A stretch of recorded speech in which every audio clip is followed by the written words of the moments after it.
wabarakatuh. Halo, selamat datang di Siboin, siaran belajar online interaktif dan menyenangkan. Bagaimana kabar kalian hari ini? Sehat-sehat saja bukan? Semoga tetap sehat, semangat, dan ceria. Nah, kali ini kita akan belajar bersama Bu Arum.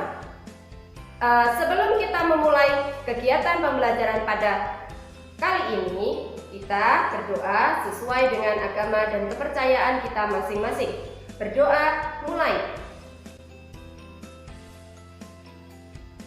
Berdoa selesai. Kali ini kita akan belajar tentang materi kelas 5. Tema 5, ekosistem. Subtema 2, hubungan antar makhluk hidup dalam ekosistem. Dan pembelajaran yang kedua.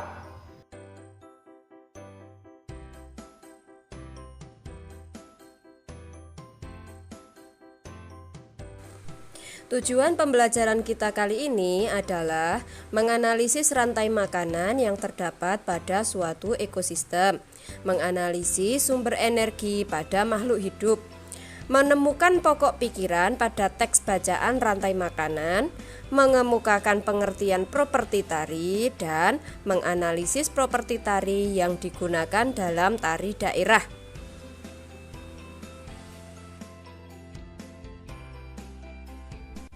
Kita akan belajar apa hari ini?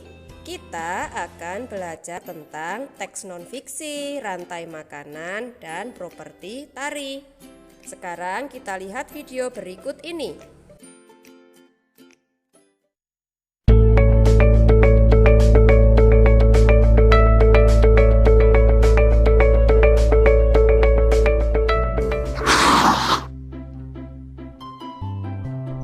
Rantai makanan.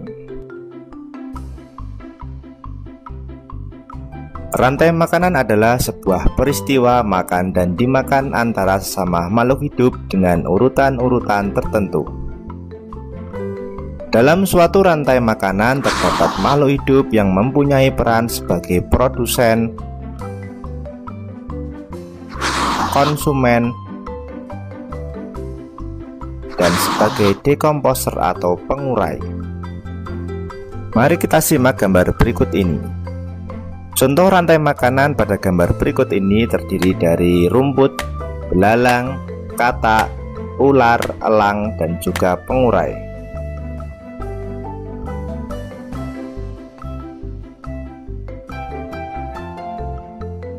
Rumput disebut sebagai produsen. Kemudian rumput akan dimakan oleh belalang yang disebut sebagai konsumen primer atau konsumen tingkat pertama. Selanjutnya belalang akan dimakan oleh katak.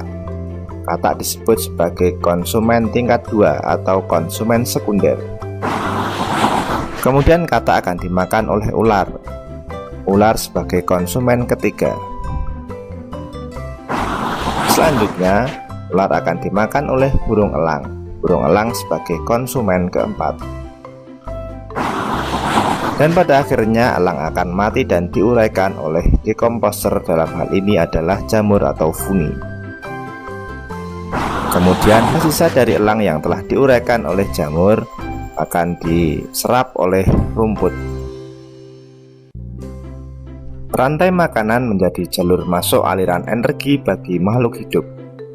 Energi tersebut berasal dari matahari yang diubah oleh organisme autotrof atau pembuat makanan seperti tumbuhan menjadi energi kimia dalam batang, buah, daun, dan sebagainya. Sementara itu, organisme heterotrof atau tak mampu membuat makanan sendiri memperoleh energi dengan memakan organisme autotrof. Dalam suatu ekosistem umumnya tidak hanya terdiri dari satu rantai makanan, akan tetapi banyak rantai makanan.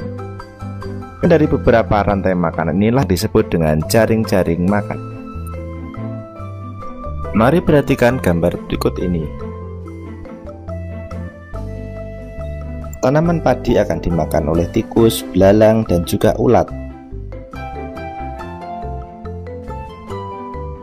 Sementara itu ulat dan belalang juga memakan tanaman lain.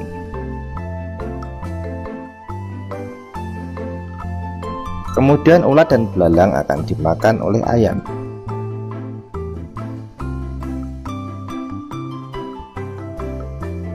Tikus akan dimakan oleh ular dan burung elang.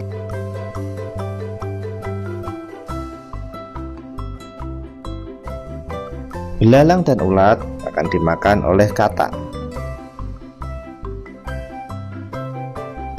Kemudian ayam juga akan dimakan oleh ular. Selain ular, ayam juga akan dimakan oleh burung elang. Inilah yang dinamakan dengan jaring-jaring makanan.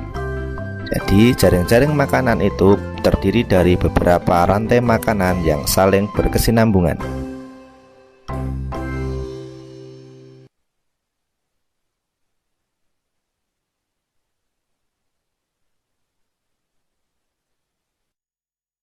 Sekarang kalian sudah tahu kan perbedaan rantai makanan dan jaring-jaring makanan? Kamu tentu tahu bahwa ayam menghasilkan telur yang bermanfaat bagi manusia. Ketika kita memakan telur ayam saat sarapan, kita mendapatkan energi dari telur ayam tersebut. Lalu, dari manakah ayam mendapatkan energi untuk menghasilkan telur? Nah, sekarang coba perhatikan gambar berikut ini. Padi merupakan produsen karena padi dapat menghasilkan makanan sendiri.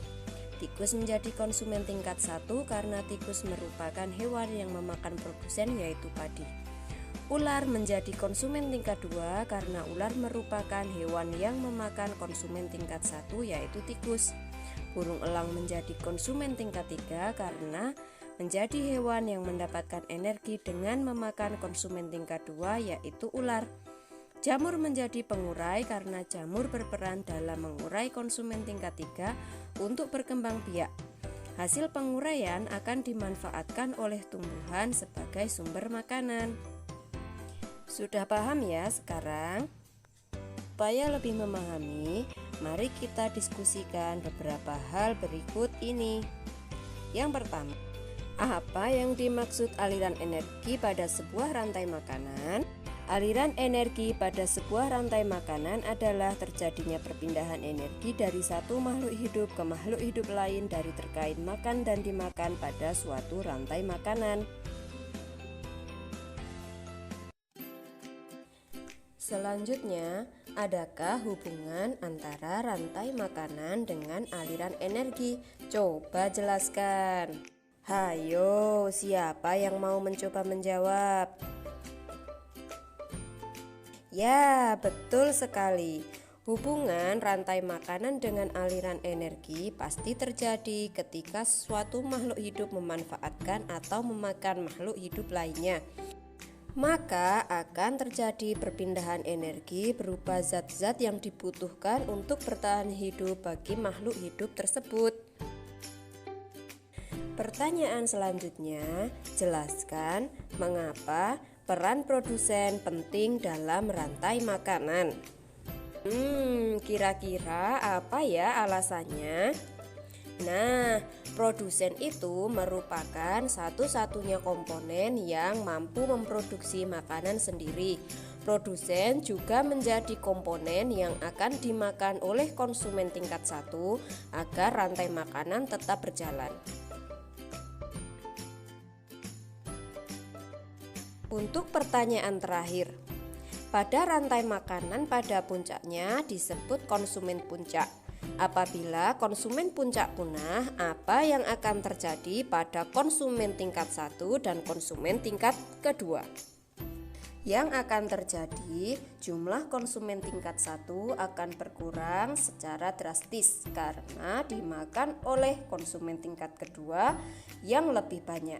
Sedangkan jumlah konsumen tingkat 2 akan bertambah lebih banyak karena tidak ada konsumen puncak yang memakan mereka.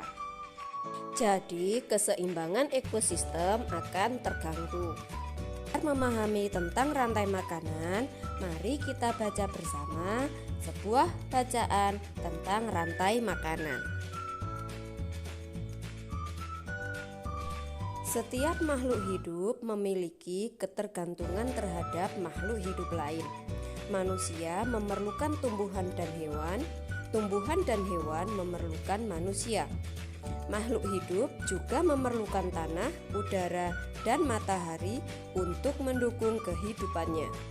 Di dalam kehidupan, pasti terjadi peristiwa yang biasa disebut dengan rantai makanan. Rantai makanan adalah proses makan dan dimakan pada serangkaian organisme dengan urutan tertentu. Setiap makhluk hidup membutuhkan energi untuk hidup. Makhluk hidup mendapatkan energi dari suatu makanan yang mereka makan, dan semua makhluk hidup mendapatkan energi dari makanan. Urutan peristiwa rantai makanan di atas dapat berjalan seimbang jika seluruh komponen tersebut ada. Agar rantai makanan dapat berjalan terus, jumlah produsen harus lebih banyak dari konsumen ke satu. Konsumen ke satu lebih banyak dari konsumen kedua, dan seterusnya. Komponen yang berperan besar dalam rantai makanan yaitu pengurai. Pengurai adalah organisme yang menguraikan bahan organik dari hewan yang telah mati. Pengurai termasuk bakteri dan jamur.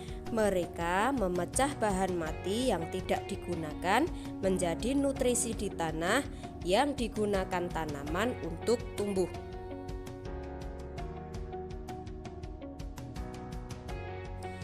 Kalian ulangi baca sekali lagi ya. Nah, sekarang coba kalian cari ide pokok setiap paragraf dari teks non-fiksi yang telah kita baca bersama tadi. Dikerjakan di buku latihan kalian di rumah ya. Sebelum dikerjakan, sekarang kita ingat-ingat dulu apa itu ide pokok paragraf. Sudah paham ya? Ya, ide pokok paragraf adalah inti atau pokok permasalahan yang terdapat pada sebuah paragraf.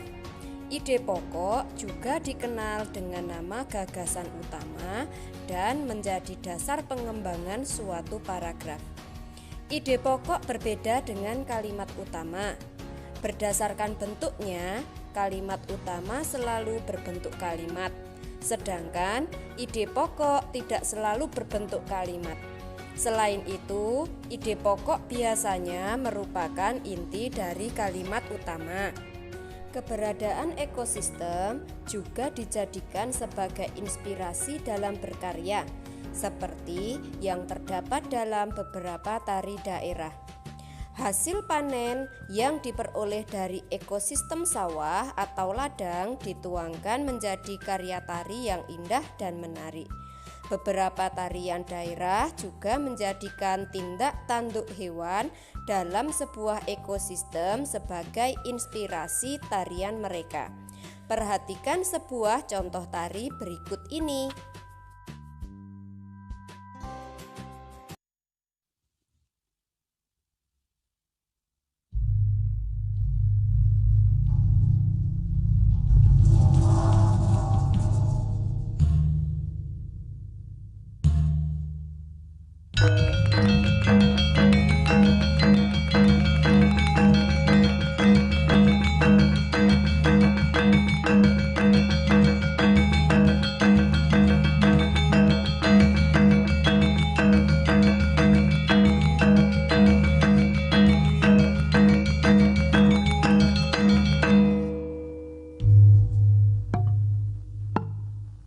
Ana kidang rumaksa ing wengi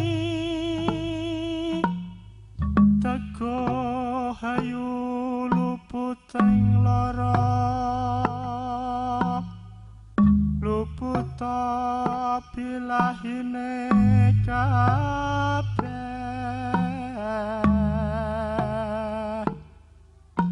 jen setan datan purun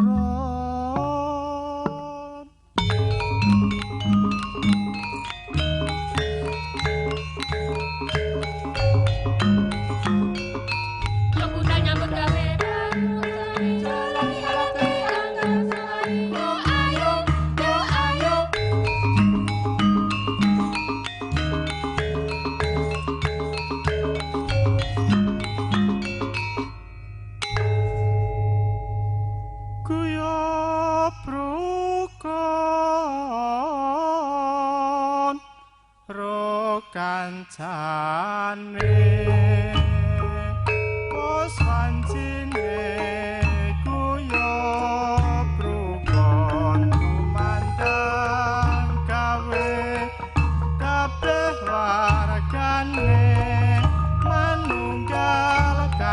Rasane nyawiji karasane syukur kang tinantur besuki KSD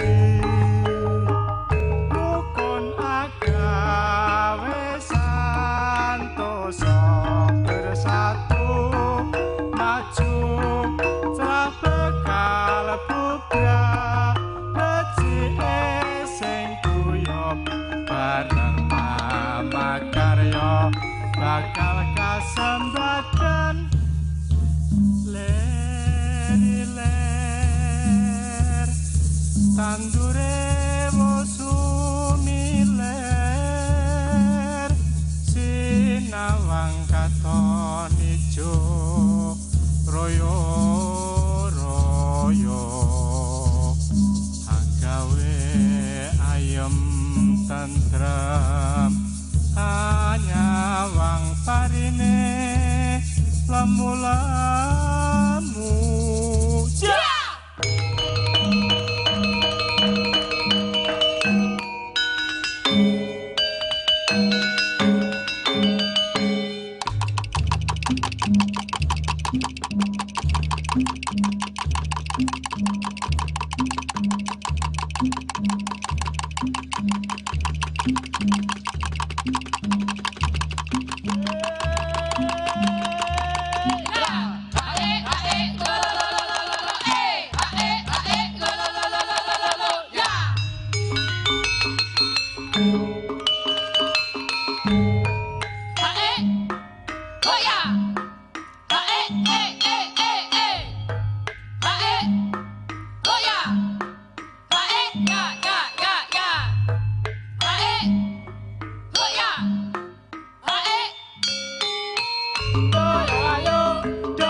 Kita sudah menyaksikan salah satu tari tradisional, yaitu tari caping ngancak.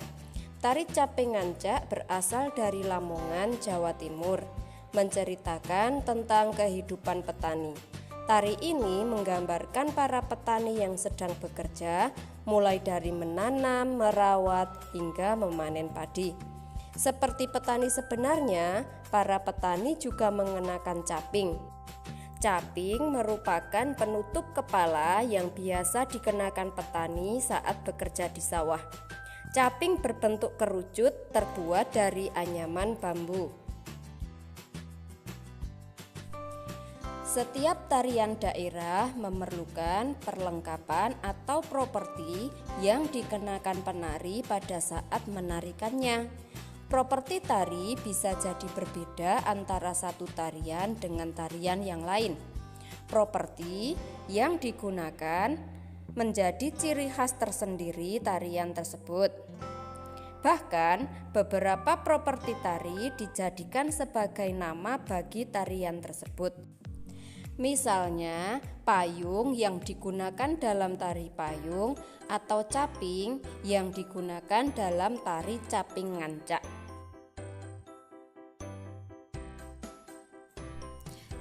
Jadi, properti tari itu apa? Ya, betul sekali. Properti tari adalah segala perlengkapan tari yang digunakan untuk mendukung pertunjukan tari. Contohnya adalah selendang, senjata, penutup kepala, topeng, dan lain-lain.